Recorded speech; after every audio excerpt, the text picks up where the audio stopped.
A long time ago in a galaxy far, far away, it is a period of cultural nostalgia clashing with transformation. Tapping into the intersection of this cultural vortex is a musical theater writing team, taking an infamous B-movie flop made on a dare and lapsed into the public domain, and turning it into a bona fide stage hit. In bringing their pet project to the silver screen, a puppetry legend joins the crew. Thus is a tale of intrigue, desperation, desire, and the perils of capitalism committed to immortality. Although how that tale ends is, well, debated.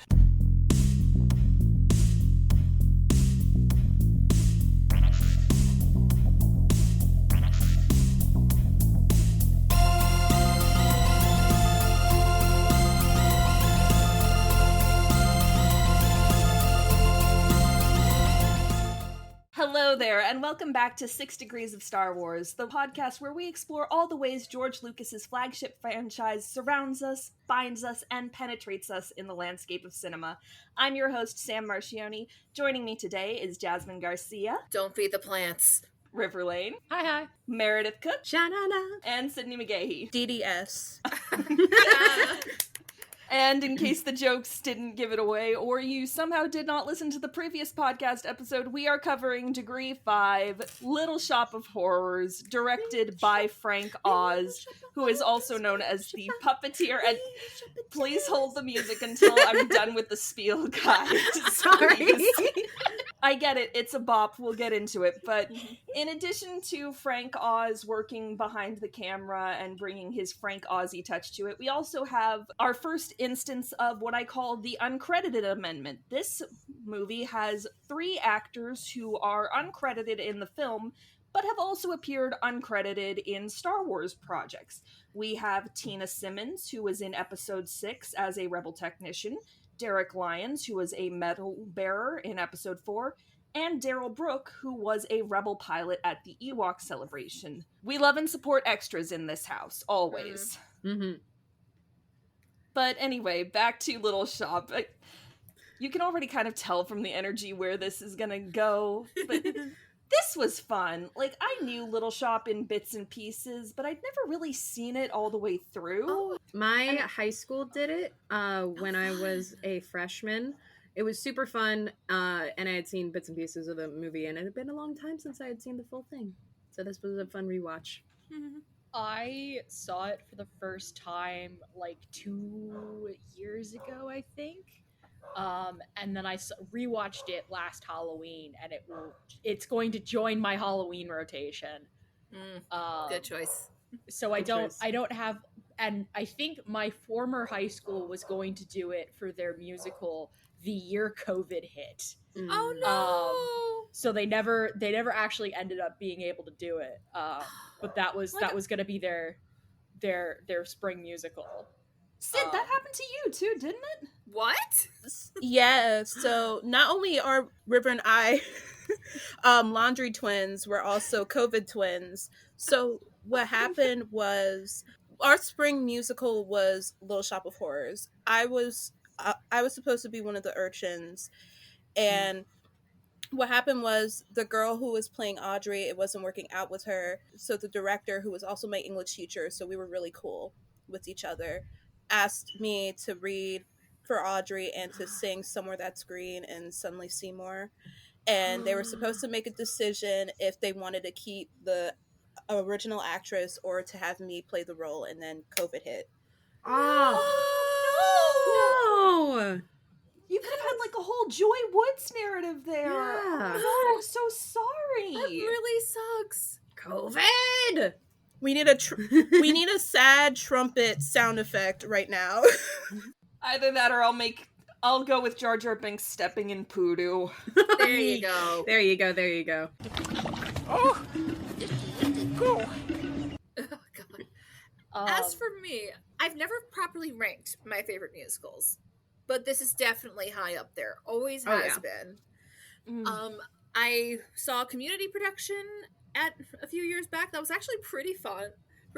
Everybody was very talented in it, and I've seen this movie dozens of times. I have actually in the past couple of years made a point to watch it whichever date between September 21st and September 23rd fell on a weekend. And I actually own a digital copy of the director's cut. And we will get into why. We will get into my feelings on that. Oh yeah, we're gonna get in there. But as much as this movie is on this podcast because of Frank Oz, let's be clear, this is Howard Ashman's baby. Howard Ashman, my beloved. May his memory be a blessing. I think it's really, really interesting because because I come from a strictly movie standpoint. I have never seen the stage production. I have not seen the original 50s B movie. This is my only experience with it. I just watched it today. You're not missing much. Yeah, this is a stealth crossover within each retelling because apparently Roger Corman decided not to copyright the movie, and therefore the original Roger Corman movie is public domain. Hi. For those of you who don't know, I do a podcast called An Each Retelling where we explore all the ways old tales are made new. We basically do everything in the public domain. So thank you for saving me the trouble of doing an episode, Sam. I mean, theoretically, anybody could do another Little Shop of Horrors movies, but who would want to when we have this? The funny thing is, someone was trying to make a remake of the original movie at one point. Yes, Scarlett Johansson was going to be Audrey, and I looked at no. I looked at the Wikipedia. It got canceled last year. We're safe. Yeah. Actually, no. Somebody was trying to make a remake of the Roger Corman movie alongside a remake of the musical. Yeah, wasn't there? I feel like I heard rumors about that, and I think Taron Egerton was attached at one point. He was, and Chris Evans would have played the dentist, and we would have all been in trouble. R.I.P. to Tumblr. If Tumblr's collective pants would have flown off. Yeah, exactly. There's an alternate universe where that movie did get made, and every Kingsman fan who fell in love with Taron Egerton around that same time just chomped on that movie and is currently using it like a squeaky toy and is thumb wrestling with the Chris Evans fans who are, writing the Chris Evans fans who got really into his character from Knives Out. Oh yeah. Having an unhinged tug of war chew toy battle about that alternate universe. Would have missed the point entirely. Oh yeah. Yeah, that alternate universe Little Shop of Horrors. But back to the current movie at hand. Yeah. Kind of a segue, I do have a hot take regarding hot people in Little Shop of Horrors. I know that there was, in the most recent Broadway revival, Jeremy Jordan was Seymour, and I disagree with that casting. Seymour's got to be a scrunkly little guy. He can't be too conventionally attractive. I said it. That assumes you find Jeremy Jordan some level of attractive, which I think for me it swings wildly. There are certain roles where Jeremy Jordan is attractive. There are certain roles where I'm like, he's fine. I'm a recovering Newsies girly. He's always going to be hot to me. Jeremy Jordan is a better fit for Seymour than, say, Aaron Tveit is for Christian in Moulin Rouge. Correct. And that's all I have to say about that. We can't get into all of our musical theater opinions. We'll be here all week. In terms of attractive, musical theater casting, what about characters like Audrey? I don't think there's any really wrong way to do Audrey casting-wise, except to make her, overtly, aggressively sexy. Yeah. I think there's merit in Ellen Green's casting. I think there's merit in Michaela J. Rodriguez being cast. I think there's merit in Joy Woods being cast. I don't know enough about what Maude Apatow's performance was like, but as long as you can walk that line between fragile and belting, I think you can be Audrey. Yeah. My filmic hot take is I'm sure Ellen Green is incredibly talented, and I respect her talent as a singer incredibly. I hate the affect she's doing for Audrey. I cannot stand it. I can't tell if it's the way that my brain processes voices, because I know I have a known problem where if someone's like, even if their normal speaking voice is grating on me, I'm like, I don't care if you have valid opinions, I need you to shut the fuck up, like, right now. Which is awful, and it's a trait I'm trying to work out of myself. But I every time Audrey is on screen and she's not singing, I am like, ugh, this is not an I get it's an affect, and it's a performance, it's trying to lean into something, but I listen to it and I'm like, there's something off here for me. It's just not doing it for me, and I think that's my cursed hot take for the movie. Okay, I'm curious now. How many of you have seen the TV series Pushing Daisies? I've seen the pilot episode. I desperately wanted to watch it. Yep, I've seen all 2 seasons over COVID, thanks to Henry's video, actually. If you haven't seen it, I do recommend it. Ellen Green is in that. She plays one of the main aunts. She's one of the aunts. She's a member of the main cast, and she gives a very similar performance there. So I think the main difference between her usual acting performance and her Audrey is that for Audrey, she's trying to put a little more effort into the New York accent. Again, she's a great talent. I don't doubt Audrey as a character for a second. It's just her voice is really grating to me, and it just doesn't work for my brain space. What I was going to say earlier is because my experience with Howard Ashman is mostly from the Disney stuff, and I think Menken is also attached to this in some capacity. Is, Yep, he's the composer. Yeah. So my thing with Menken is I was listening to Down on Skid Row, or like your big bombastic opening number, and I love watching that number because for me, as a recovering Newsies girly, but as a recovering Newsies girly who started with the 1992 movie, that number goes from carrying the banner to Santa Fe by the end of it in terms of like tone, and I think that's really interesting. Yes. Because Seymour gets a couple of what we would call I want songs. Because his goals are constantly shifting, because he's not, it's the 20-something classic of I don't know what the fuck I want in my life / I don't know if I can aspire to anything greater because capitalism is trying to kill me. So, his opening sentiment of I just need to get the fuck out of here is very Santa Fe. It is incredibly where does it say you gotta live and die here? The Even line that really hit me is where depression's just status quo. Like, listen, this whole song is in my brain every time I have a bad work day. I'm actually shocked I haven't put it in my fuck capitalism playlist, of which I do have.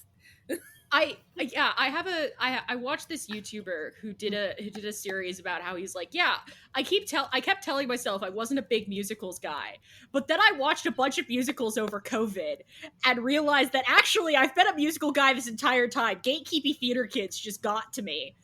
And he talked about his viewing experience with Little Shop of Horrors, and he's like, I love this movie. This movie is spiritually rejuvenating. I put this movie on when I need to remind myself what it means to be alive. It's so good. And I don't quite think I'd go that far, which, by the way, the video is called Giving Musicals a Fair Shake by Cold Crash Pictures. And truly a scathing critique of every gatekeepy theater kid that has ever existed. But I do understand where he's coming from with that opinion, even if it's not one I completely share. And this is just like we're just in the opening number, besties. We haven't even gotten to the amazing puppetry work that makes me like want to like curl into a ball and go, why did we let practical effects fall out of style? Why did we let practical effects die?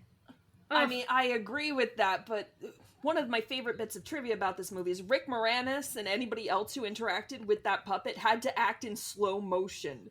Yeah, because it's such a massive, it was such a massive thing to work with. But all the same, like, whatever you want to say, the alternate ending when the plant is coming out of the screen, I have to imagine that would have been terrifying if it gone to the... And the puppetry is amazing, but really, I think the thing that's actually holding this movie together the most is our 3 urchins, Crystal, Renette, and Chiffon, who are played by Tachina Arnold, Michelle Weeks, and Tisha Campbell. They're just certifiable so queens. chameleonic. They are so good at switching into whatever mode they need to be. Yeah, so I really like them, and I'd love to hear Sid's take, since, you know, you have some first-hand urchin experience. Yes. I love them in this movie. I know Tashina and Tisha from Martin, obviously. Tashina was also Chris's mom, and Everybody Hates Chris, and now she's in the sitcom The Neighbors, and she's the mom in that too.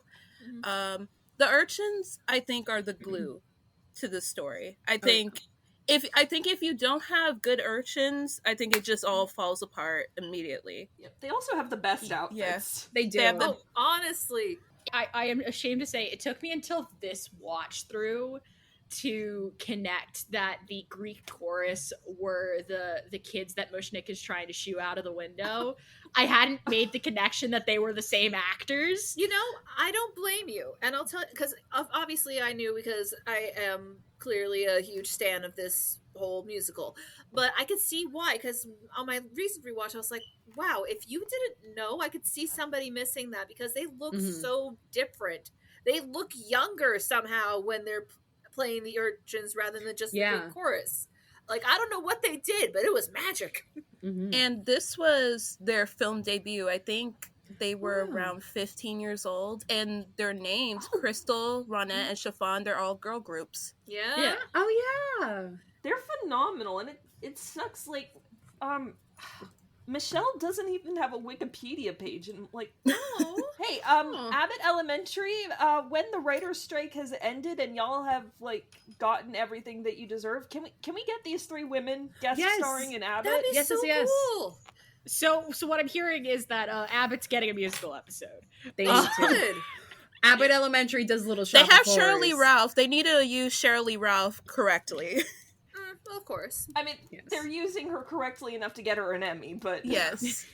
In a musical episode especially, she was a dream girl, so absolutely. Then they have to do it then. They gotta.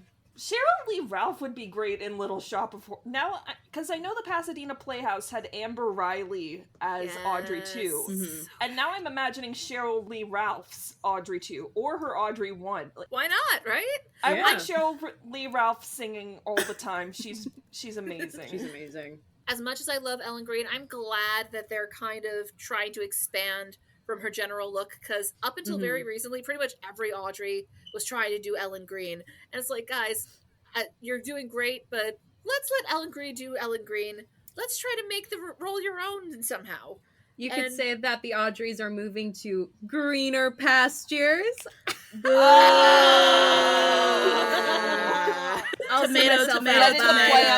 Get in the plant. Okay. We're feeding the plant. No!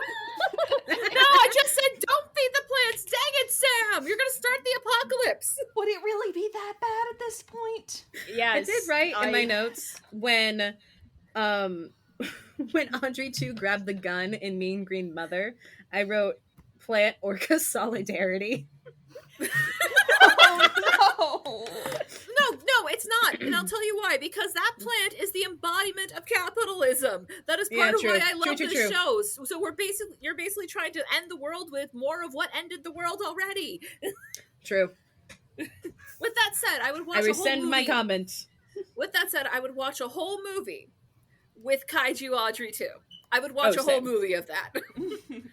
Or even, like, I'd love to see, like, a post-apocalyptic sequel to this somehow. Like, I don't know, man.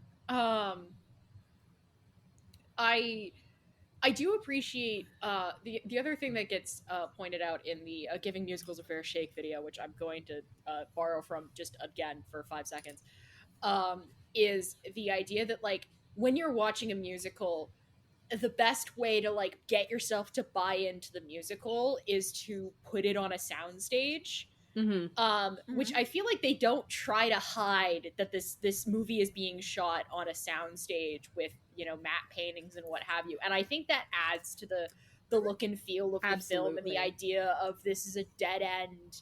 You know, you literally can't go anywhere because nowhere else is real. Yeah, that's definitely fair. Like, I think it really adds to just the general texture of the movie. Like, this is very much leaning into the artifice in the best possible way. I miss practicality. Yes. I think that's what we're learning here is I miss practicality. The other major thing, I guess, is this the pacing on this movie is weird. Yes. I think it's got one of those like bullet train first acts. It kind of has to jump a few hurdles in its second act. And by the third act, we are in what is an equivalent of a snowball rolling downhill. And the snowball never gets big enough that you're nervous about how it's going to end. Like there's the sentiment I feel where like you get like halfway through a third act in some movies and the snowball has gotten so big that you're like, this movie is never getting a sequel, so how are they going to destroy that in a way that's going to be satisfying and not throwing ice in my face? And I think that this movie does a good enough job that the snowball never gets so big that you're worried about how are they gonna smash it with a bat. Well, I mean, I think part of the problem is they had to completely wholesale change the ending. Yeah, I watched the ending. I had to watch the clip you sent in the group chat because the director's cut ending is not on Max. It's not an option. Hence why I bought it. And I can't convince my parents to buy this movie yet. No, I know.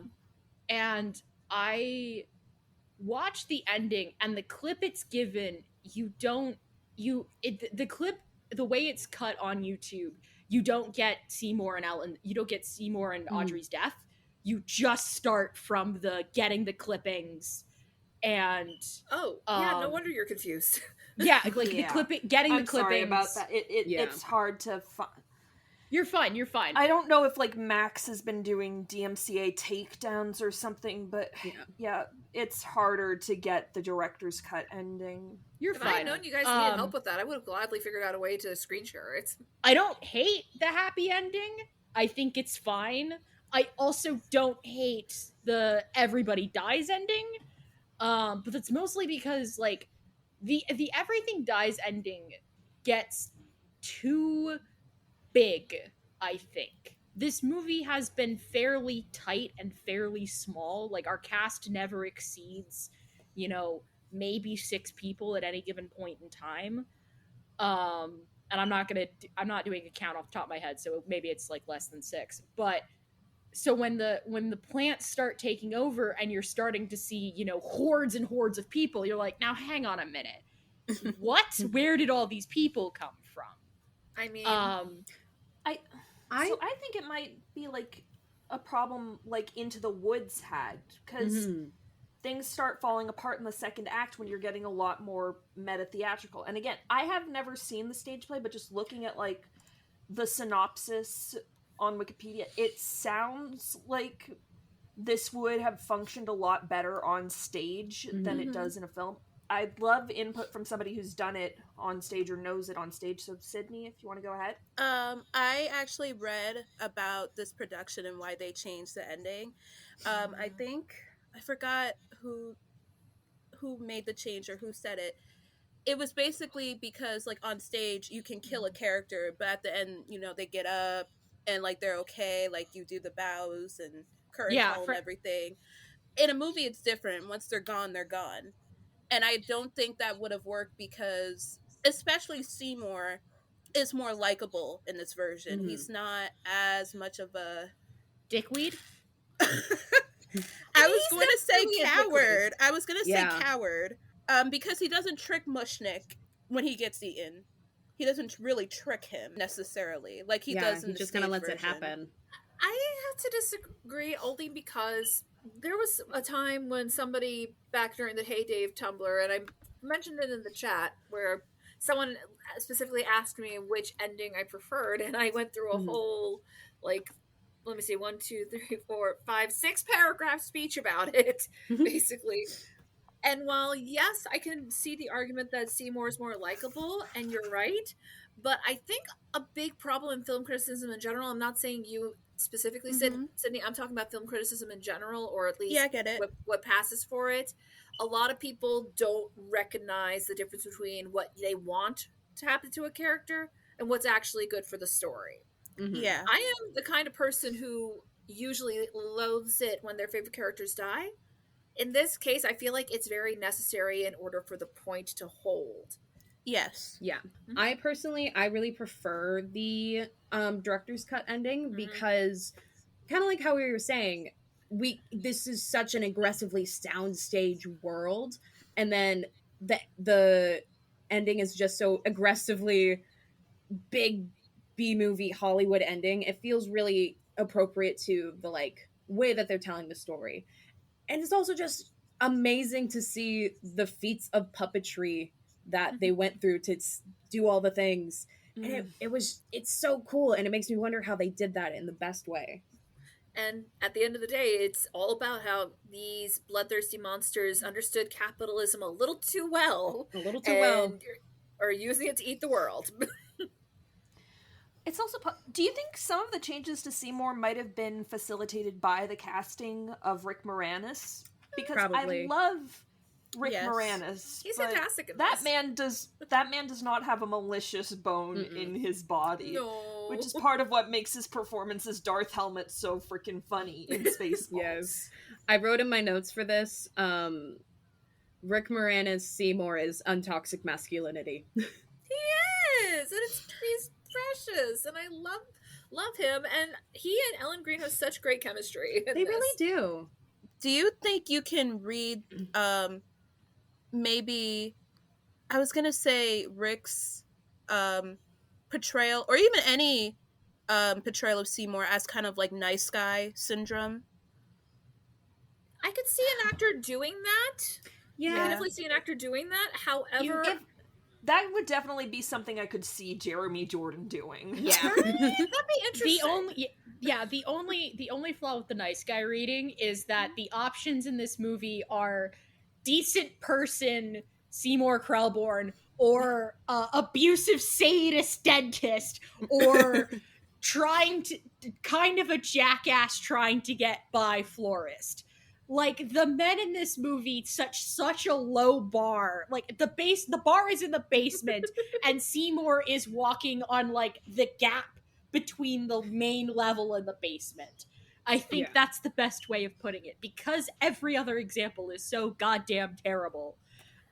Seymour is improved by default. The best way to be improved. I think, to some extent, that there is a toxic masculinity angle you could read into it, and I'm sure some productions will lean heavily into that in the coming years. My high school production was definitely a nice guy, but yeah. But I don't know how we got here, but now I'm imagining Harvey Guillen as Seymour. Because Guillermo de la Cruz in What We Do in the Shadow is kind of Seymour-y. Yeah, I can see it. And we know he can sing from his bit in Zoe's Extraordinary Playlist. I think game for that. Yeah.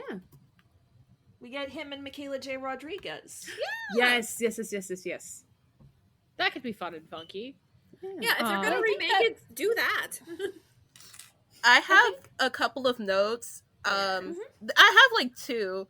I just realized when the scene where Seymour asks like a special arrangement of like for flowers, and she asked like what it's for, and it was for a funeral. Her idea of a funeral arrangement is a couple of lilies and glitter. Yep. Oh, Audrey. Remember, this floral shop was not making money prior to. But it was like 5 lilies. Like, you couldn't add like a couple of more flowers. I mean, I think that was supposed to be part of the comedy of it. Yeah. But They're both kind of useless at this job, but god damn it, they're endearing. Mm-hmm. Which seems to be the only reason Mr. Mushnick keeps them. Yeah, can we talk about how funny it is that a man named Vincent Gardenia played a florist? Yes. We can, but I want to let Sid finish first. No, it's okay. I also noticed the instrumental part of Feed Me, like after the abuse segment. It kind of sounds like Rock Lobster by the B-52s. Oh. I mean, I hadn't noticed that before, but now that you point it out. Well, Alan Menken's not above taking influence from other artists. He's just better about it than Andrew Lloyd Webber is. Yeah. Better about a lot of He's things. also not above recycling his own things. Yeah. Insert Emily singing somewhere that's dry. Yes. Far from Skid Row. Wish I could be somewhere that's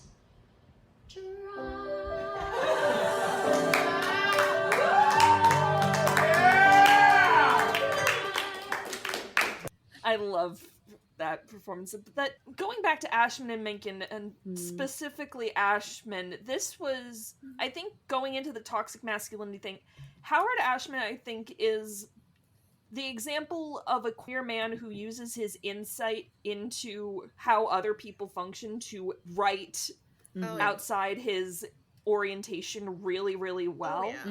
As opposed to somebody like Tony Kushner, who, the further you get away from Tony Kushner being a cis white gay man who's Jewish, the more trouble Tony Kushner has, and the more stereotypical and Aaron Sorkin-y he gets. I'm about to lose my theater card because I just bad-mouthed Tony Kushner.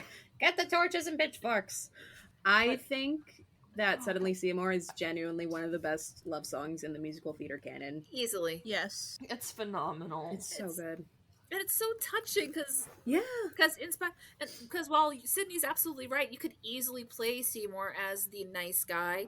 Given that Rick Moranis just isn't, you really do buy into he's trying to lift her up after she has been with this asshole who, while I was watching this, I was thinking, you know what? This is how we solve the 50 Shades of Grey problem. We just replace Christian with Orin Scrivello, and then they'll see how fucked up this all is.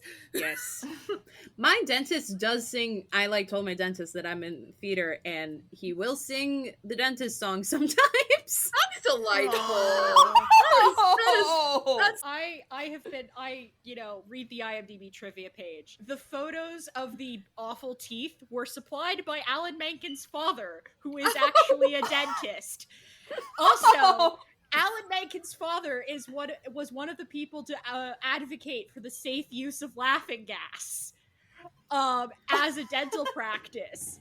And so when he showed the clip to his parents, his mother was very quietly disapproved of it, because he's like, well, you know what your father's been doing for the past God knows how many years. Well, that's exactly why he made a bad dentist the villain. Yeah. It's a compliment to his daddy, if anything. Which I just read that and I'm like, you know what? I think more creatives should take the piss out of their parents' jobs. Yes. Yeah. While we're on the subject of the dentist, and trivia, Bill Murray apparently improvised all of his lines during his bit. Tracks. Well, that patient is not in the stage show. They just threw it in as a reference to the original movie, which had Jack Nicholson in it. That was one of Jack Nicholson's first roles. And also in the musical, the dentist patient was going to be given a song, but they cut it because it's unnecessary. He's not a main character, so yeah, that makes sense. That seems more than enough. Also, apparently, this is one of the only movie where Steve Martin and Bill Murray have been in the same movie, which I think is fascinating. Yeah, because they're from such similar generations of comedy. It's actually kind of funny that's the only time they've really. I could have sworn Steve Martin hosted SNL while Bill Murray was there, but I guess not. I think that gap is a narrow miss thing. Yeah. But I don't think I've ever seen a Steve Martin comedy all the way through, except for this and his episode of The Muppet Show, where the Muppets decide to hold auditions the day he's supposed to be the guest, and they forget to tell him. Oops. Or, my Bill Murray experience is maybe a few old bits of SNL and the Ghostbusters movies, which I have complicated feelings about. Understandable. the mildly amusing thing about the dentists and about Audrey's relationship is Audrey's into some spanky shit. Is she? I wish it just didn't come with abuse. Is she? You know? Is she? I really don't think she is. Yeah. I think to some extent that there is probably, you know, like there is probably, you know, you could do a reading where she could have been into it at the start, and then the abuse has since mutated into abuse. I guess, but at least Ellen Green's Audrey, I really just don't see it because I mean, considering her Daydream, it's basically just straight out of 50s sitcoms and magazines, which furthers the capitalism is going to eat us all theme. But yeah, I think she just out of better homes and gardens. exactly she's been sold this dream, but it's a very sweet and innocent dream. She doesn't even imagine them sharing a bed, River. I think she has like that monologue explaining that like she sees herself as damaged goods, and you have to wonder what sort of repressive 40s and 50s things, like she probably had like one run-in with a guy or a one-night stand or something, and that basically cracked her self-image forever. Yeah. I think for me personally, this movie is pretty rock solid, except for that one scene that aged like milk where Seymour gets the plant from a Chinese plant vendor. I wanted to talk about that in the beginning, but I didn't want to like ruin the mood. So No, you're fine. Go ahead. We can criticize the things we love. We almost never go plot Yeah. forward. We just jump around. I was going to say with the urchins, it's very white people writing black people, if that makes sense. No, that's fair. Yeah. That's very fair. Yeah. Would you say that also extends to Audrey too? I mean, he's voiced by Levi Stubbs, who was in the Four Tops, who is a black man. And and Audrey's usually voiced by a black man or a black person. Which I think is part of why I appreciate that they're expanding what makes the Audrey 1 casting. Because it doesn't solve the fact that, yes, there are very much black characters being written by white people, but at least it offers some more representation that isn't just that kind of thing. I don't know. What do you think? I think Audrey being a black woman is incredibly, like, it's a powerful message on black women being abused by their partners, domestic violence. I think, because usually with Somewhere That's Green, it's like these, you know, black girls supporting like this fragile white lady. But I know it's MJ Rodriguez's version, and knowing how a lot of trans women are abused by their partners, their lovers. Statistically, the highest demographic to get murdered. Yeah. It's even more powerful. And it's other women of color who are accompanying her, too. Yeah, obviously I'm no authority on this, but I did always kind of prefer that because, you know, it is less about them just supporting this fragile white lady, and it's more them kind of, it feels more like it's camaraderie. And I think it's also something that has to do with the people behind the scenes who are making these decisions and considering how it's framed. Like, Sid, I know you have had issues with, like, the casting of the Carousel revival because of the position it put Joshua Henry in. Yes. And that's very much, I think, in my own experiences as a director who has to temper the I want the best person for the role with the what does this casting say when I think about it in racial dynamic, which is how it took a really long time for me to cast the Roaring Girl in a way I felt comfortable with it. And I'm happy with the results I got, but It was a good time, though. But and the Chinese shop, that was For me, that's like the one part of this movie that didn't age at all. gracefully. The blessing like of it milk. is that it's relatively short. It's short. Yeah, thank God. And the guy doesn't talk. And he doesn't Because talk. if they had... Which... yeah. My subtle little detail is that before we get the Audrey 2 exposition, Mushnik is actually reading a paper. Yep. And on the front of the paper is the first mention of the eclipse. Yep. That was such a nice touch. because I watch movies with a slightly more analytical eye when I'm doing it for these podcasts. Of course, of course. I can't speak to it in a lot of specifics because I have not subjected myself to the Roger Corman movie, but I do feel like to some degree they were trying to replicate that 1950s aesthetic, which includes importing the casual. It kind of reminds me of the musical version of Reefer Madness and the film version therein, where they also go with those weird cringy things, but with the case of Reefer Madness the musical, they leaned a lot more into the weird and the camp by going into fantasy sequences. Little Mary Sunshine, that's all I have to say. Yes, so good. But the only fantasy sequence we have in this one is Somewhere That's Green. It's interesting you mentioned the Roger Corman one, because I believe I am the only person here who has watched it, right? I intend to eventually. We never see the person that Seymour gets the plant from, actually. We never... They mention that it's a Japanese man, but we never see him. So, unfortunately, we can't even use that excuse that it's an homage. Well, I meant like more an homage to the era than this movie specifically. Yeah, that's fair, but it's interesting. That's an L on Howard's part. Sorry, Howard. I heard that... Correct me if I'm wrong. I heard that the original movie was shot on a soundstage for a different movie and was shot in like a week on a dare. I believe that is the case. Yeah, it was, which is why it's often back to back with the other movie. I can't remember what it's called. It has something to do with blood, but it was an interesting view. Watch. I mean, I knew what I was expecting because I've seen enough of that man's attempt at a Fantastic Four movie, so I know those movies do not sound like they were made by humans.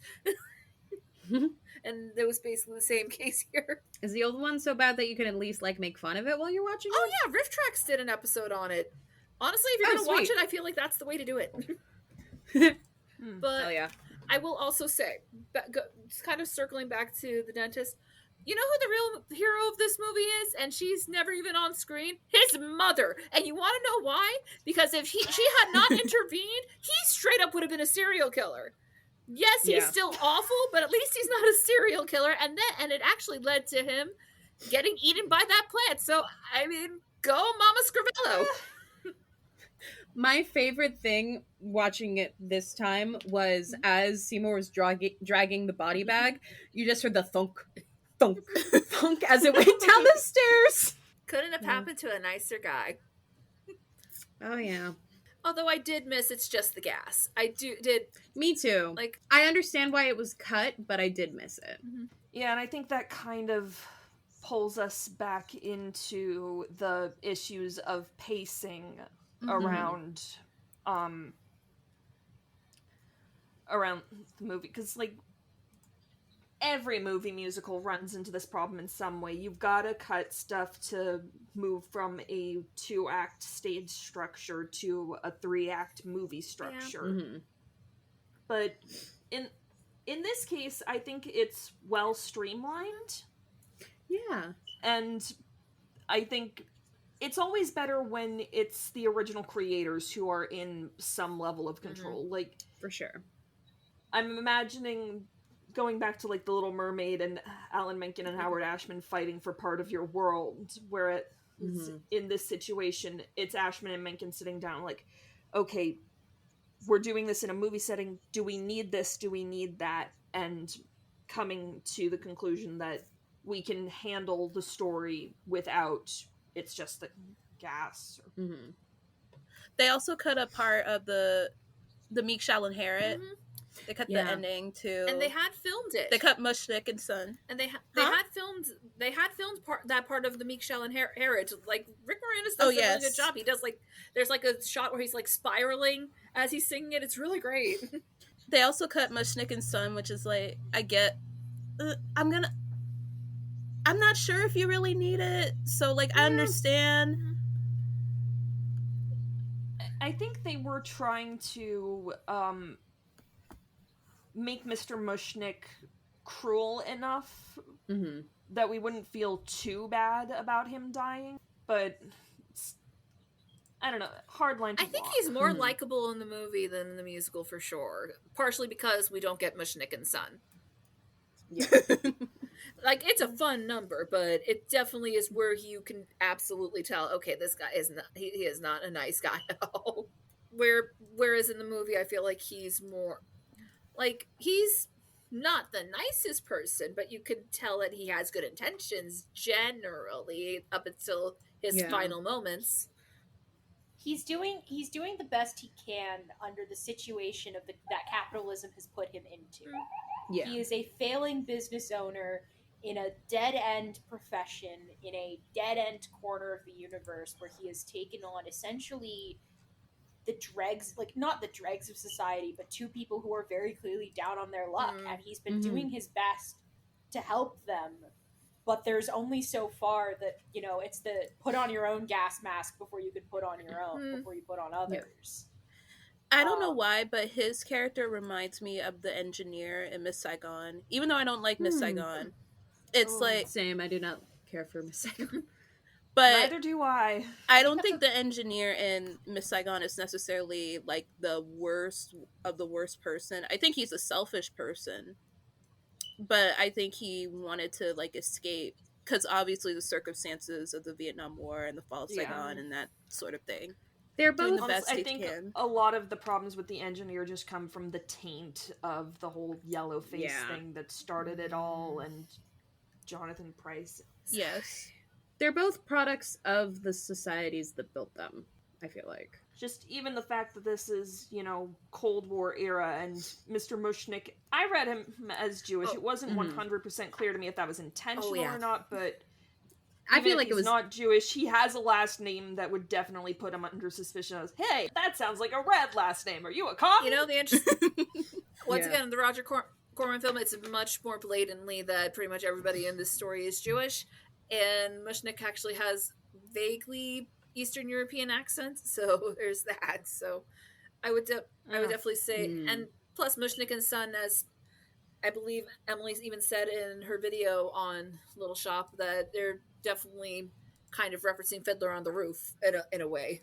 Fiddler, there's another one that I have mixed feelings on for completely different reasons. Fiddler tires me. A strange musical that musical is. I'm not saying Fiddler's bad. It's just it goes on for a very long time. You gotta be in the right mood to watch Fiddler. Well, yeah, in its entirety. You gotta be. Because in the it's right also mood. sad because that actually happened to people. So it's like, yeah, that is definitely part of it. I somehow got roped into my high school did that my senior year as our spring musical, and that sure was a choice. Oh no. Was anybody in the cast Jewish or? I have no idea, but our Tevye was a black guy, which was interesting. Because I think it was a case of he just had the strongest voice, and could hold the show together. But as far as I know, I don't think anybody was selected because they were Jewish. It was actually the first real musical I did. Oh, nice. I'm now thinking about the Community joke of an all-black fiddler. It's hard to be Jewish. It's hard to be Jewish. It's hard to be Jewish in Russia. but Donald Glover.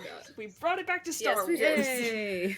But yeah, but I grew up on Long Island, so I know at least some of the actors involved were indeed Jewish, at least.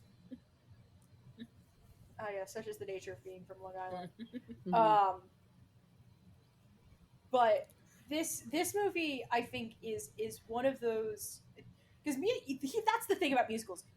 I feel like to some extent you do have to be in the correct brain space to watch a musical, and there are a lot of musicals that are like, you know, like if you watch them at just the right age, they will become comfort food, and it does not matter, you know, what state of being you are in. The comfort food musical is unlike anything else, which is, again, part of why I think Disney has been able to corner the market so effectively, but we don't have time to get into that. Yeah. I mean, putting this up against, say, another cult musical like Rocky Horror, I would be much more inclined to come back to this than to Rocky Horror, because I think Rocky Horror has a lot more pacing issues. Oh, yeah.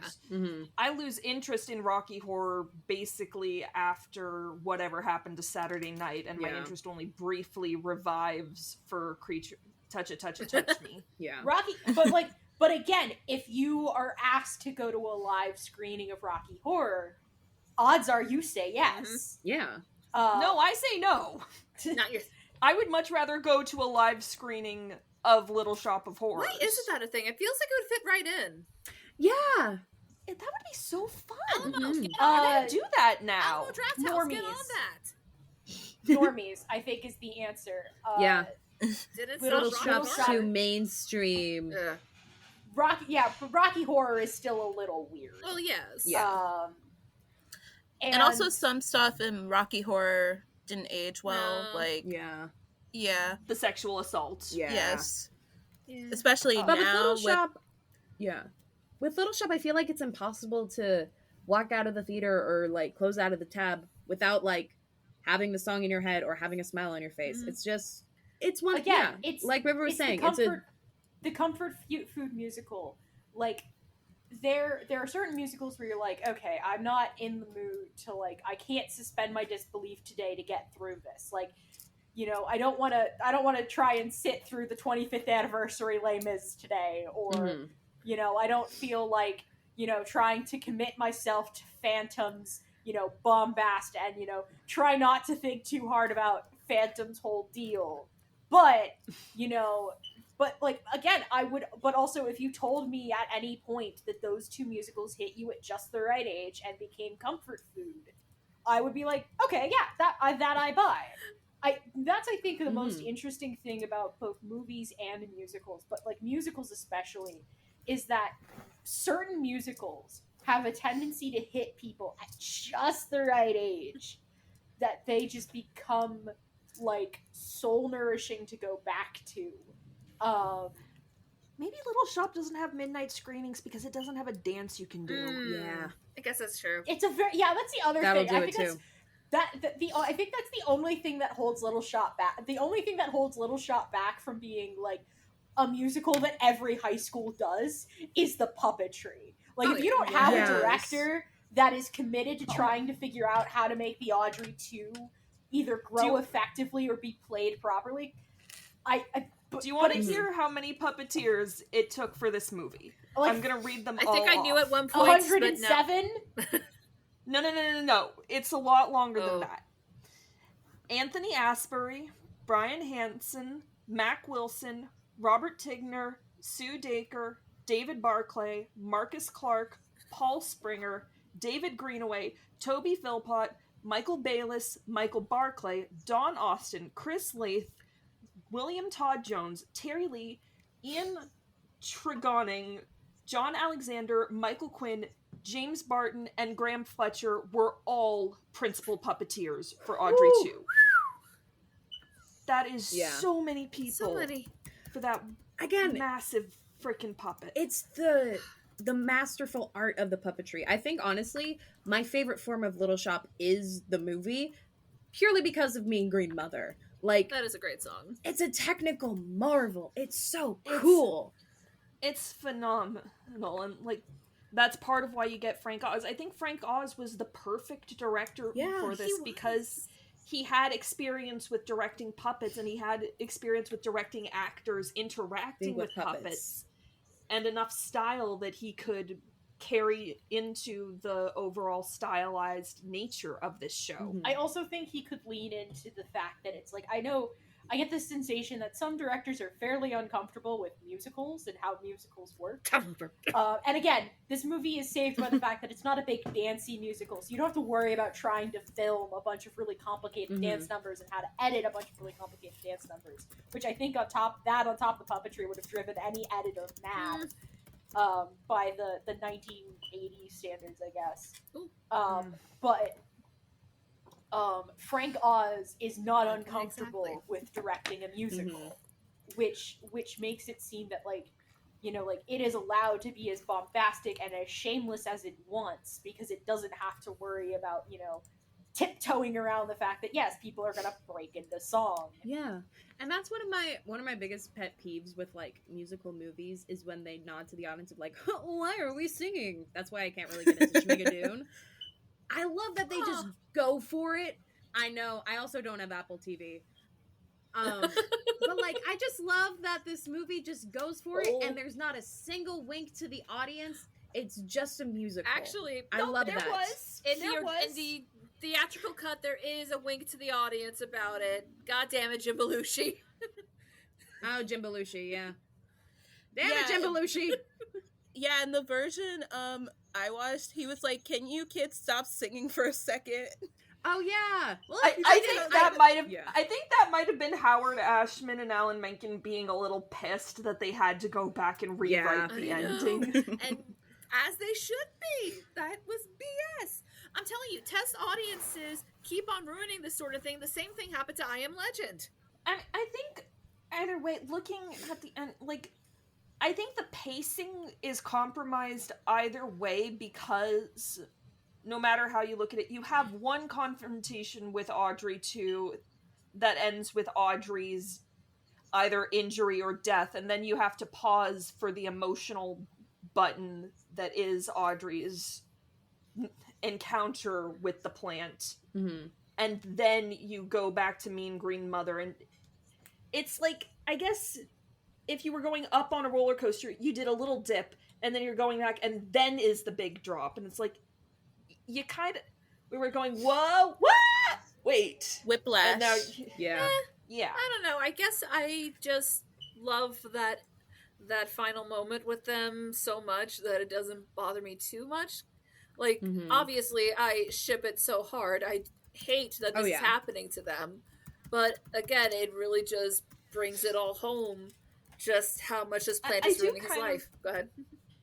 Reading the summary of the stage musical, I kind of wish we could have seen plants with the faces of the main characters. Fun. Yeah, it's pretty great. Little Muppet faces. It's pretty great. The way that they do it for high schools, at least, is like the actors put on like an Audrey hood. Yep. It's just like a hoodie cape situation, and they're just like speaking to the audience. Rest of the costume was there, but they just had like a thing. I'm also a little salty because I wasn't cast, but I was a freshman, so. All right, my younglings, is the Force with it? The Force is so with it. The Force is strong with this one. Yes. Absolutely. The Force is with it. Unanimous it is. Yes.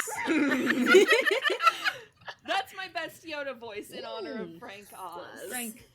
Yeah. Honestly, if this podcast didn't exist, I probably would have watched this movie this year anyway, because it's Oh yeah, I plan to watch it this September 21st to 23rd at some point. Hell yeah. All right, let's roll some chance cubes. No.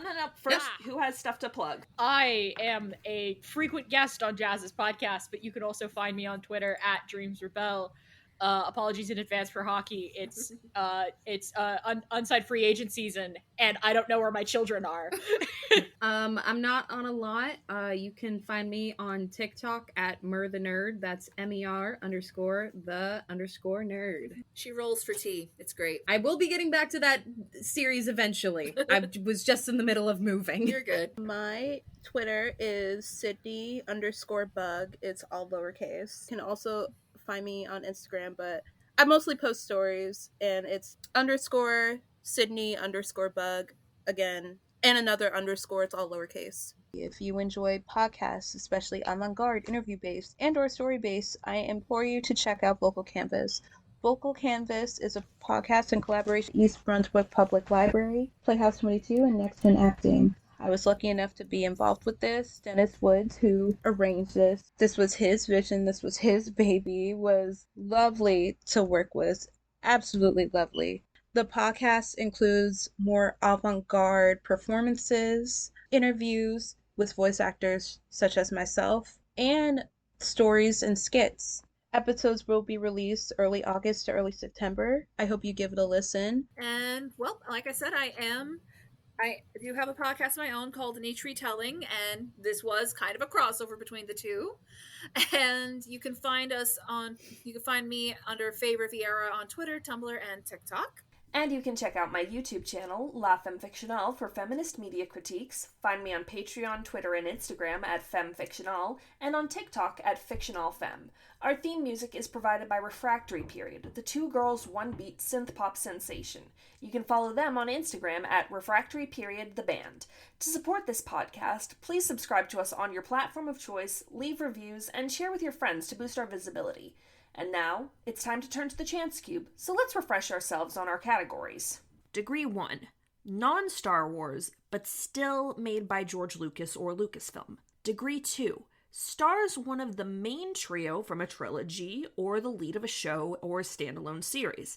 Degree 3 stars a supporting cast member from multiple projects. Degree 4 stars a supporting cast member from one movie or project. Degree 5 made by a Star Wars crew or creative team member who is not George Lucas and also does not have any of the previous degrees. This includes composers like John Williams, directors like Ron Howard, writers like Lawrence Kasdan, sound engineers like Ben Burt, and any other fields that involve Star Wars in some way, because film is, and always has been, a collaborative effort. Degree 6 stars a co-star of degrees 2 through 4, or appears in a degree 1 or 5. Alright, let's roll the Chance Cube and see what we get.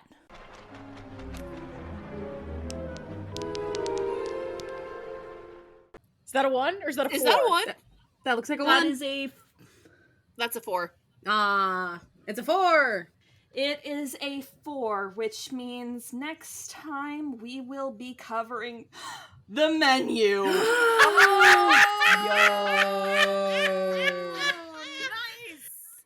Continuing our theme of capitalism is the worst. From one Eat the Rich movie to the next. Woo! All right, everybody, thank you for being here with us. Stay safe, stay beautiful, and may the Force be with you.